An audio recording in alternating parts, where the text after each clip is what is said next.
Here is a question. Read it carefully and think about the answer. Let us solve it step by step. Let us first understand the key concept here. To form 2-bromopropane, CH3CHBrCH3, bromine must be added to the secondary carbon of propane or propene under appropriate conditions. Analysis of each reaction. Reaction: ICH3CH is equal to CH2 plus HBr with peroxide, anti-Markovnikov conditions. In the presence of peroxide, HBr adds via a free radical mechanism following anti-Markovnikov's rule.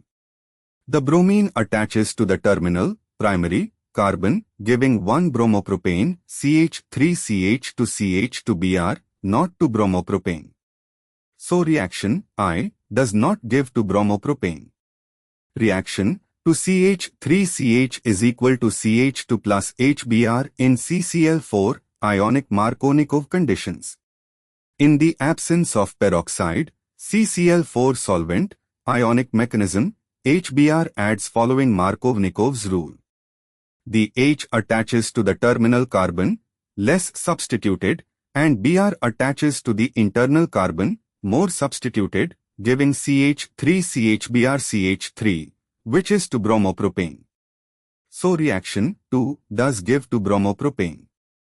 Reaction 3CH3CH to CH3 plus Br to with HV, free radical halogenation.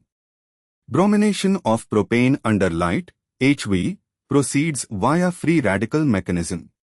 Bromine is highly selective and preferentially abstracts the secondary hydrogen. There are 2 secondary H's on C2 versus 6 primary H's on C1 and C3, but bromine's selectivity strongly favors secondary position. The major product is 2-bromopropane, CH3CHBrCH3. So reaction 3 does give 2-bromopropane as the major product.